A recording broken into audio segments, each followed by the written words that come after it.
it's Kim with Come Eat Peeps. Hey, things that they don't tell you about raising a chicken. So I made this 5-gallon bucket. I put the little watering buckets, little watering bowls all the way around. I screwed a hole and put it in there. But it's what they don't tell you is the reason why they leak is you have to be sure to go around and put the putty tape, the plumber's tape around these, and just take it very gently. I already did this one. I'm going to show you in a minute what that one's for. Just take it really gently and just spin it around the screw part. I do it about 6 times around. It helps it so it doesn't leak water. My bucket was leaking and I realized, duh, it consists of water. You should always wrap all your attachments with plumber's tape. So there you have it. It just wraps around very easy. Is what I want to show you next. So this one was leaking. I have 6 buckets, but this one was leaking and I couldn't figure out why. I actually forgot to put this tape around all of these.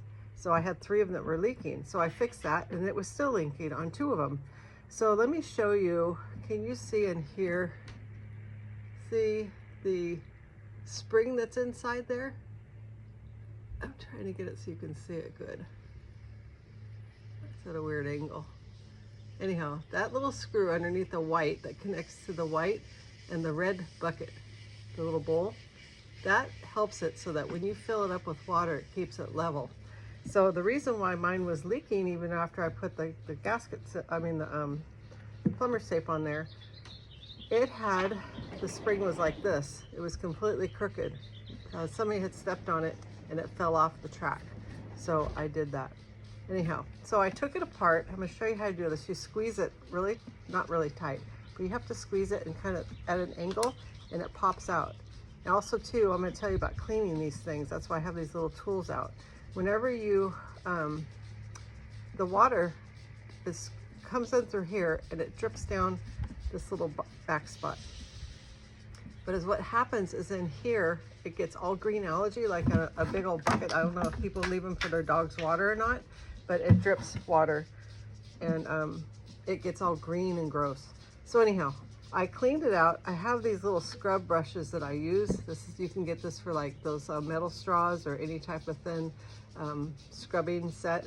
So this is the thinnest one they make. And I go in here and I scrub it super good. And it gets out all that green scum. I just got done washing these. I just put them in soap and water.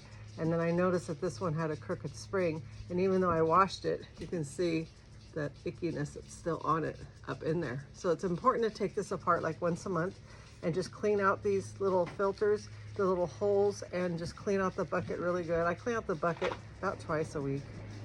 But this part I do once a month. So you just attach it. There's a little fitting right here. You just attach the little fitting, the spring in it, and it fits in there just perfectly. And right here, that little white dot in there, you set it, make sure it's on right. You set it in that little white plastic dot. It sits in there. Sometimes it's a little tricky to get it right in there. But once you have it in there, keep it aligned with the rest of it. And then just squeeze it like I showed you how you take it out. You squeeze it and you just snap it right back in. And usually it's pretty easy. Sometimes it'd be a little tricky, but just like that. And see now how the spring is straight? So it won't drip anymore. So I'm gonna put that back in, and it's very simple to do these. You just take this, now that we have the plumber's tape wrapped around, you just stick it back in there. And after I fill these and clean them really good, I twist on the screw that goes onto this, stop it from leaking, and then fill it up with water a little bit over this top part, all the way. We'll fill up the bucket over to about here, and then see how it quits. Let it sit for a while. Put it like on concrete or somewhere where you can see where it's wet or if it's been dripping, and then just like that. So I have another bucket over there, but you can see how it's all fixed now. And hopefully we won't get any more leaks. So I hope this little tip helps. And whenever I clean these tools out, It's like a hummingbird feeder. They get all green algae and just icky stuff down in the holes and things. But that little spot that I showed you with the spring, you just scrub in here really good. And this is what I like to use to scrub even up in here underneath the little bowl part. And then just scrub really good. I usually wash this stuff really good with a sponge or a rag, and then I use my little scrubber tools to clean in all those little tough to hard spots to get, so that our little birds are not, their little chicks are not drinking algae and scum in their water. So I hope that tip helps, and you have a great day. Bye.